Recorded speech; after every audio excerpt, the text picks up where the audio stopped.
ever since I was young, I always wanted my own pumpkin patch. There was just something cool about it. The fall, the decorations, Halloween, Thanksgiving, things like that. I was always just fascinated with growing pumpkins. And now that I have the space, I'm going to invest in a large pumpkin patch. And again, if you followed this channel from the very beginning, I've mentioned this several times, but as you can see right here, this is the start of my first year pumpkin patch, which may not be that impressive, but we're starting from scratch out here, just clearing out these fields, building the first gardens and everything. But we've had so much rain, guys. It has been insane. It has been super hot. It has been raining almost nonstop. We got another inch of rain last night. And one thing about pumpkins, they love water. And these guys, once they get to start running, they are just taking off. Now look at these flowers, right? A lot of these are the male flowers. We do start to see some of the female flowers, and a couple have actually been pollinated. Ideally, I would like these to have been pollinated and producing maybe a couple of weeks ago. But like I mentioned, this is a brand new patch. We're trying to just basically claim this area from the just a vacant, overgrown field that you saw in the very beginning stages of this channel. But if you look down here, guys, some good progress. Hopefully some of these female blooms are here when they open up. We'll actually get pollinated and we'll start getting some baby pumpkins. But yeah, couldn't be happier. They are doing fantastic. So far the deer haven't really messed with them, which they typically don't, but at the very least, I mean, pumpkins, they're providing habitat for the pollinators. They're very beneficial, and of course they're going to be decorative. These are all decorative. None of these are edible pumpkins. I believe these are like the white pumpkins. They're I think they're baby boo. I'm not mistaken, the F1 hybrid. But just to say that I have my start of a pumpkin patch is kind of exciting. So next year, this whole area right here in front of you is all going to be, taking more of the grass away and make this an actual proper pumpkin patch, if you will. Try to get some more, pumpkin production, taking to farmers market, sell stuff like that along with my other produce, which I'm already doing. But yeah, and I haven't quite decided where, but next year, guys, I'm going to try to grow my own giant pumpkin. Now I'm a complete amateur at this, and it may not be, very successful. I'm not going to get some 2,000-pound pumpkin in my first attempt. I know that, but I've always wanted to just try to grow a giant pumpkin to see how big I can get one to grow. And this is where it's going to be at, somewhere out here. I don't know, but I mean, as you can see over here, the grass is it's overgrown. If you don't get to it, it just takes back over. So it is definitely a work in progress keeping up with the property this year. Like I mentioned, it's rained just so much.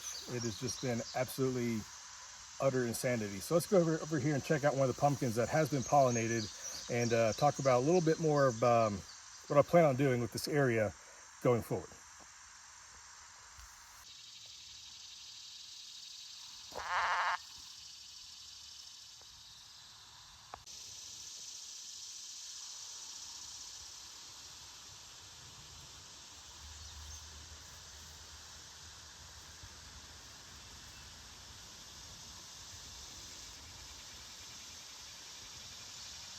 Here we are. This is hopefully the first one that has been pollinated. It seems like it's taking off. Again, the variety, I'm not quite sure, but I'm fairly certain they're the white pumpkins. But yeah, there you go, guys. That's the first pumpkin out here on the ridge that has been pollinated, and hopefully is going to grow into something very decorative.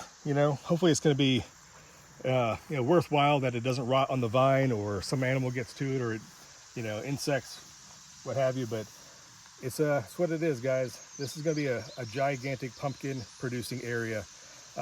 West Virginia, as it is, I think is not in the top 10, but there are pumpkin farms everywhere.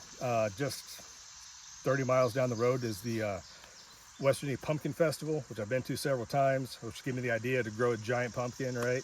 But hopefully someday I might be able to enter one in a contest. I don't know. But yeah, I think there's a lot of potential, especially for Appalachian region, where you can't really put a combine. You're not gonna put rows and rows and rows of corn and soybeans and things like that in area like this. However, pumpkins, once you get them going, just let them vine. I mean, look at this field right here. It can just, like I mentioned, it can just take over this whole area right here. It's all for the pumpkins. Let them do whatever they want. Let them vine out here. I'll probably bury the vines here eventually, probably today.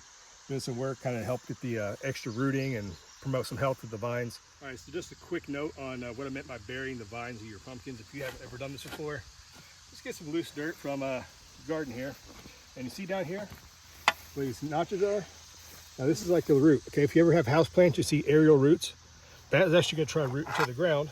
What we can do, help it out, put a little bit of dirt like that, and get maybe another scoop. And that's gonna help anchor that plant into the ground, which gives it multiple spots that it's growing from. It's help get more nutrients and absorb more water. And it also acts as a fail-safe, because if the main vine gets eaten by squash vine borers or something happens, if the roots are cemented in enough up here, the vine itself may actually be able to survive. You might lose some of your back growth, but it may actually keep the plant alive. So it's definitely something that's going to happen naturally, but you can always assist it to make it that more efficient. And also, you can just use your weeds. Like this is just weeds from the garden. Make sure I don't put any roots on there, but just some weeds. You can kind of throw it on there as well. Grass clippings, what have you. If they're dried out, maybe not fresh grass clippings, but that's actually gonna help that plant establish more while it continues running, and put on some pumpkins, hopefully, as it vines up this direction towards the hillside. So that's what I meant by burying the vines of your pumpkins.